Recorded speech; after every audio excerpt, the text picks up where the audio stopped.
나는 가게에 출근해서도 불을 끄고 커튼을 치고 의자를 이어붙여 누워있던 날이 많았다. 잠을 자거나 핸드폰만 보거나 그냥 아무것도 안 하면서 시간을 보냈다. 창피해서 꺼내고 싶지 않은 이야기인데 이걸 털어내야 내가 진짜 내 삶을 살 수 있을 것 같다. 겉으로 보기에는 나는 쉬고 있는 사람은 아니었다. 가게도 있었고 출근도 했고 사장이라는 이름도 있었다. 그런데 솔직히 말하면 나는 이 가게를 운영하면서도 정말 많이 쉬었다. 주말 외에는 주문이 많지 않았고 주말 준비하는 날이 아니면 거의 쉬는 날처럼 보내는 날도 많았다.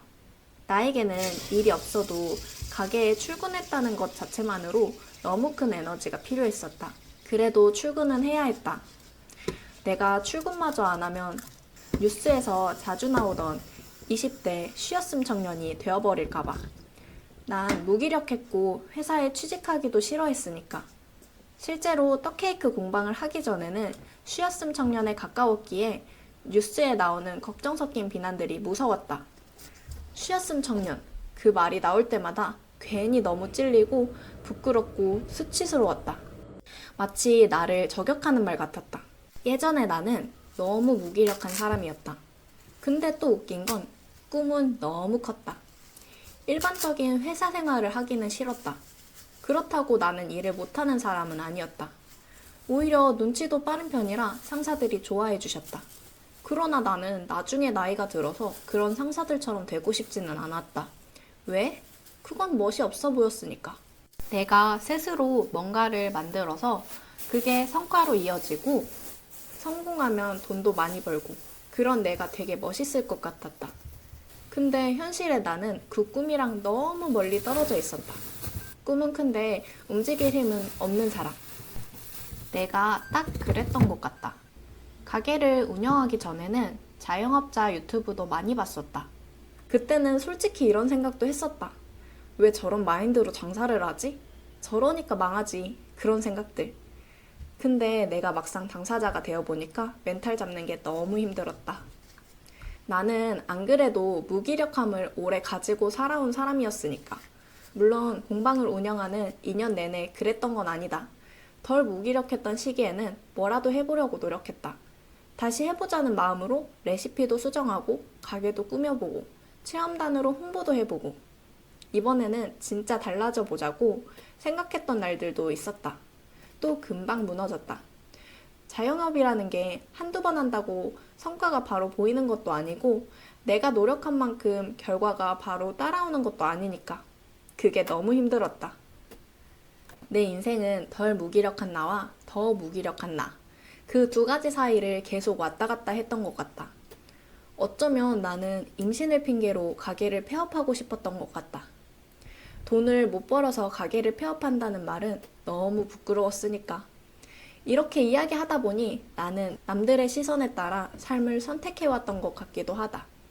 이런 말도 솔직히 하기 싫다. 그때 나를 누군가 비난하고 비판할까봐.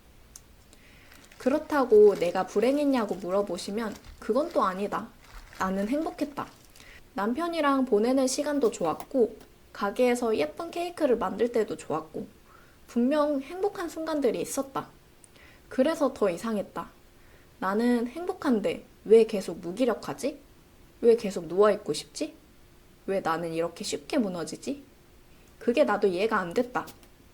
그러다 임신을 했다. 처음에는 엄마가 된다는 게 몸으로 먼저 느껴졌다.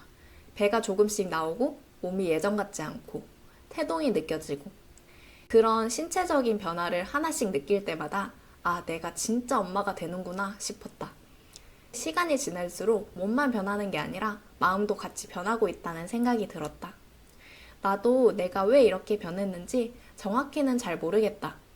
임신했다고 사람이 하루아침에 갑자기 달라진 건 아니었다. 몸의 변화를 하나씩 느낄 때마다 현실감이 생겼다. 내 안에 진짜 생명이 있구나. 내가 책임져야 할 아이가 생겼구나. 내가 책임져야 할 가족이 생겨버렸구나. 그 생각이 들 때마다 내가 정신 차리지 않으면 정말 큰일 날 것만 같았다.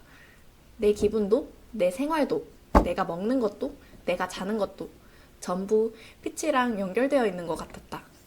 내가 나를 대충 대하면 안 되겠다는 생각이 크게 들었다. 나를 위해서 하려고 하면 잘 안 됐었는데 피치를 위해서라고 생각하니까 조금은 움직일 수 있었다. 예전에는 솔직히 이런 생각도 했었다.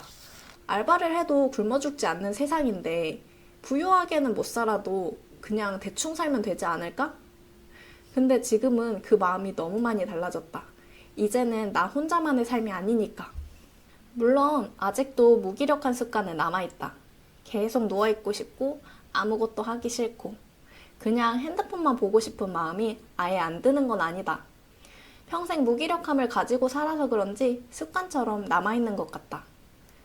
신기하게 새로운 습관도 생겼다. 누워있다가도 한 번씩 일어나서 이빨이라도 닦고 세수라도 한다. 예전 같으면 하루 종일 누워만 있었을 텐데 이제는 누워있다가도 다시 일어나는 게 쉬워졌다. 지금은 매일 10분이라도 운동을 할 정도로 건강한 루틴이 생겼다. 처음에는 소중한 피치를 위해서였다. 우리 피치가 나중에 나를 닮아 무기력함을 많이 느끼면 어쩌지? 라는 생각에 너무 무서웠다. 그렇게 조금씩 움직이다 보니까 결국 그게 나를 위한 일이기도 했다. 나는 지금 열정적으로 뭔가를 엄청 해내는 사람은 아니다. 매일 대단한 성과를 내는 것도 아니고 갑자기 완전히 다른 사람이 된 것도 아니다. 여전히 지칠 때도 있고 여전히 힘들 때도 있고 여전히 무기력해질 때도 있다. 누워있다가도 일어나고 조금이라도 씻고 조금이라도 정리하고 조금이라도 유튜브에 기록한다. 예전에는 하루를 망치면 스스로를 원망하고 미워하기만 했다. 요즘은 아침을 놓쳤어도 점심에 다시 시작하고 오후까지 누워있어도 저녁에 10분이라도 움직이면 된다고 생각한다. 완벽한 하루를 만들려고 하기보다 망한 하루를 버리지 않는 연습을 하고 있다. 그 정도의 하루인데 나는 지금의 내가 너무 좋다. 엄마가 행복하면 아이도 행복하지 않을까? 요즘은 그런 생각으로 살고 있다. 임신하고 몸은 힘들지만 그만큼 마음은 이상하게 행복하다. 나는 이제 지치고 힘들어해도 예전만큼 두렵지 않다. 내가 다시 일어날 수 있다는 걸 스스로 알게 되었으니까. 피치야, 고마워. 너 덕분에 엄마가 조금씩 다시 일어나고 있어. 생명체를 품고 있다는 건 참 신기한 일인 것 같다. 엄마가 된다는 건 어쩌면 누군가를 책임지기 전에 스스로를 되돌아보는 시간인 것 같기도 하다.